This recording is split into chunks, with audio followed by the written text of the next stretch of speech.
আজকের এই ভিডিও শুরুতেই আমি ক্ষমা চেয়ে নিচ্ছি, কারণ বেশ কিছুদিন ভিডিও আপলোড দেওয়া হয়নি। শরীরটা একটু খারাপ ছিল আর ব্যস্ত থাকার কারণে। আজ থেকে কথা দিলাম পরপর নতুন ভিডিও আপলোড হয়ে যাবে, তাই ভালোবাসা দিতে একদমই ভুলবেন না। আজকের এই যে পারফেক্ট ফুচকা রেসিপিটি আপনাদের সাথে শেয়ার করব, সেটা করার জন্য কিন্তু আমাকে অনেক এক্সপেরিমেন্ট করতে হয়েছে। কারণ অনেকবার ফেলিওর হওয়ার পরে কিন্তু আজকের আমি একদম পারফেক্ট একটা মেজারমেন্ট নিতে পেরেছি। আর সেটাই আপনাদেরকে শেয়ার করব, যাতে আপনারাও ঘরে বসে একদম কলকাতা স্টাইলে পারফেক্ট ফুচকা বানিয়ে খেতে পারেন। তাই কথা না বাড়িয়ে চলুন রেসিপিতে চলে যাওয়া যাক। নমস্কার বন্ধুরা, পুটুলস কিচেনে সবাইকে স্বাগত জানাচ্ছি। প্রথমেই আমাদের একটি কাপ কিংবা বাটি কিন্তু নির্দিষ্ট করে নিতে হবে। এই মাপটা কিন্তু একদম জরুরি। তার জন্য প্রথমে একটি পাত্রের মধ্যে একটি চা খাওয়ার যে কাপ থাকে বাড়িতে, সেই কাপই নিয়েছি। তার মধ্যে দিলাম ১ কাপ মতন সুজি। তার মধ্যে দিচ্ছি ১ কাপ মতন জল দিয়ে খুব সুন্দর করে আমি এটাকে ভিজিয়ে রেখে দেবো বেশ খানিকক্ষণ, যাতে সুজিটা সম্পূর্ণ ফুলে ওঠে। তারপরে একটি পাত্র নিয়ে নিয়েছি, অর্থাৎ একটি বড় পাত্র নিতে হবে, যার মধ্যে আপনারা খুব সুন্দর করে মাখতে পারেন জিনিসটাকে। তারপরে নিচ্ছি ২ কাপ মতন গমের আটা। যে কাপ মেপে সুজি নিয়েছি সেই কাপ মেপেই কিন্তু আটা নিয়েছি ২ কাপ। তার মধ্যে আরও দিচ্ছি ১ কাপ ময়দা। যারা ময়দা খেতে পছন্দ করেন না তারা এভয়েডও করতে পারেন। তারপর দিলাম সামান্য একটু লবণ আর দিচ্ছি একটু খাবার সোডা। দিয়ে খুব সুন্দর করে ফার্স্টে শুকনো উপকরণগুলোকে মিশিয়ে নিয়েছি। তারপরে দেখুন সুজিটাও খুব ভালোভাবে ফুলে গেছে। সেই সুজিটা দিয়ে এবার আমরা যথেষ্টভাবে মেখে নেওয়ার চেষ্টা করব। প্রথমে সুজিটা দিয়ে মাখার চেষ্টা করবেন, তারপরে যদি জল প্রয়োজন হয় জল দেবেন। যাদের জল প্রয়োজন হবে তারাই কিন্তু জল দেবেন, কারণ ডোটা খুব বেশি শক্ত হবে না, আবার খুব বেশি নরমও হবে না। আমার এখানে মিশিয়ে নেওয়ার পর দেখছি জলের প্রয়োজন, তাই আমি অল্প করে জল দিচ্ছি আর খুব সুন্দর করে ডোটাকে নিট করে দিচ্ছি। দেখুন এইরকম একটা নরম আর শক্তের মাঝামাঝি একটা ডো কিন্তু তৈরি করতে হবে, আর ডোটা হবে একদম মসৃণ। তারপরে এটাকে রেখে দিচ্ছি একটি ভিজে কাপড় দিয়ে আধা ঘন্টা মতন রেস্টে। আর এই রেস্টটা কিন্তু ফুচকার জন্য খুবই প্রয়োজনীয়। ততক্ষণ চলুন আমরা ফুচকার যে আলু মাখবো বা জল বানাবো, তার জন্য একটি চমৎকার চটপটি মশলা কিন্তু তৈরি করে নিতে হবে। তার জন্য একটি প্যান নিয়েছি, তার মধ্যে দিলাম ২ টেবিল চামচ জিরে, ২ টেবিল চামচ ধনে, ৩টে মতন শুকনো লঙ্কা, ৮-১০টা মতন গোলমরিচ দিয়ে খুব সুন্দর করে আমাদেরকে এটাকে ড্রাই রোস্ট করে নিতে হবে। তারপরে একটু ঠান্ডা করে নিয়ে এটাকে মিক্সার গ্রাইন্ডারে ঘুরিয়ে নিলেই কিন্তু আমাদের একদম ফুচকার চটপটি মসলা তৈরি হয়ে যাবে।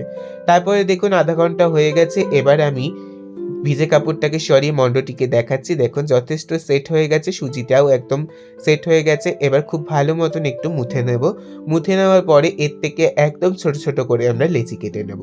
যারা মনে করছেন এতগুলো লেচি বেলতে হবে, তাদের জন্য আরেকটা উপায় বলে রাখি। একটি বড় করে রুটি বেলে নেবেন, তারপরে কোনো গোল গ্লাস কিংবা কুকি কাটারের মাধ্যমে ছোট করে গোল করে কেটে নেবেন। কিন্তু আমি এইভাবেই প্রেফার করি, কারণ প্রত্যেকটা ফুচকা একদম পারফেক্ট হবে। আর হবে কি, সাইডগুলোকে বারবার আমাদেরকে মাখতেও হবে না, আবার বেলতে হবে না, আবার কাটতে হবে না। তাতে কিন্তু অনেকটা পরিমাণই লাস্টের দিকে যে মন্ডটা থেকে যায় সেটা নষ্ট হয়। তারপরেও কিন্তু এই লেচিগুলোকে আমাদের একটু ভিজে কাপড় দিয়ে ১৫ মিনিট মতন রেস্টে রাখতে হবে। অর্থাৎ প্রত্যেকটা স্টেপ করব আর রেস্টে রাখতে হবে। তারপরে এখানে বেলার প্রতিও কিন্তু একটা কায়দা রয়েছে। আমরা খুব বেশি মোটাও বেলবো না, বা খুব বেশি পাতলাও বেলবো না। তবেই কিন্তু আমাদের ফুচকাগুলো একদম পারফেক্ট আর ফুলকো হবে। আর বেলার জন্য আমি এখানে সামান্য পরিমাণে একটু শুকনো আটা কিংবা ময়দা আপনারাও ব্যবহার করতে পারেন। তারপরে এই বেলা লেচিগুলোকেও কিন্তু বেলা ফুচকাগুলোকেও কিন্তু আমাদেরকে রেখে দিতে হবে ১৫ থেকে ২০ মিনিট মতন রেস্টে। তারপরে গ্যাস জ্বালিয়ে একটি কড়াই বসিয়ে সাদা তেল গরম করে নিয়েছি বেশ খানিকটা। সাদা তেলটা একদম টনটনা গরম হয়ে আসলে একটা করে আমরা ফুচকাগুলো যেগুলো বেলে রাখতাম সেগুলোকে ছাড়বো। উল্টে পাল্টে এপিট ওপিট করে ভাজবেন। দেখবেন এইরকম প্রত্যেকটা ফুচকা আপনাদেরও পারফেক্ট ফুলকো আর একদম মচমচে তৈরি হবে। ফুচকা ভাজা হয়ে গেছে, আর এই ফুচকা ভেজে রেখে দিতে পারবেন কিন্তু প্রায় ১ মাস মতন। আর ভাজার পরে সামান্য একটু রোদ্রে দিলে কিন্তু একদম দোকানের মতন মচমচে ফুচকা বাড়িতেই রেডি করা যাবে। এবার ফুচকার ভেতরে পুর হিসাবে যে আলুটা আমরা ব্যবহার করি সেই আলুটা মেখে নেব।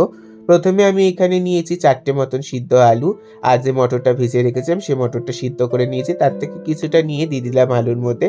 দিলাম ধনেপাতা, কাঁচা লঙ্কা কুচি, স্বাদ মতন সাদা লবণ, বিট লবণ, দিলাম যে মসলাটা তৈরি করে রাখলাম সেটা।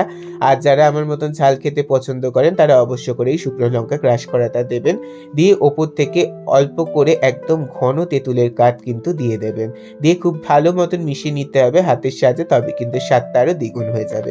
আর যারা দিতে পারবেন তারা অবশ্য করে কিন্তু এর মধ্যে গন্ধরাজ লেবু অ্যাড করবেন। আমি সেদিনকে জোগাড় করতে পারিনি, তাই আমার দেওয়া হয়নি। আপনারা কিন্তু অবশ্য করেই অ্যাড করবেন, তাহলে কিন্তু একটা সুন্দর ফ্লেভার কিন্তু পেয়ে যাবেন। কলকাতা স্টাইল ফুচকার কিন্তু আসল গন্ধ এই গন্ধরাজ লেবুর থেকেই আসে।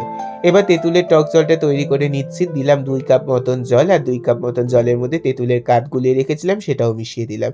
দিলাম চটপটি মসলা, স্বাদ মতন বিট লবণ, সাদা লবণ, আর দিলাম ধনেপাতা আর চিলি ফ্লেক্সের পাউডার। দিয়ে খুব সুন্দর করে মিশিয়ে নিলে কিন্তু আমাদের তেঁতুলের টক একদম রেডি। তারপরে আমি এখানে একটা স্পেশাল বানাই, যে ডালটা ভিজিয়ে রেখেছিলাম অর্থাৎ মটরগুলো ভিজিয়ে রেখেছি, সেই মটরের একটা চাট বানাবো। তার জন্য মটর নিয়েছি, নিলাম স্বাদ মতন বিট লবণ, সাদা লবণ, চিলি ফ্লেক্স, আর দেবো যে তেঁতুলের টকটা বানিয়ে রেখেছিলাম তার থেকে খানিকটা দিয়ে খুব সুন্দর করে মিশিয়ে নেব। নিয়ে ওপর থেকে একটু ধনেপাতা ছড়িয়ে রেখে দেবো।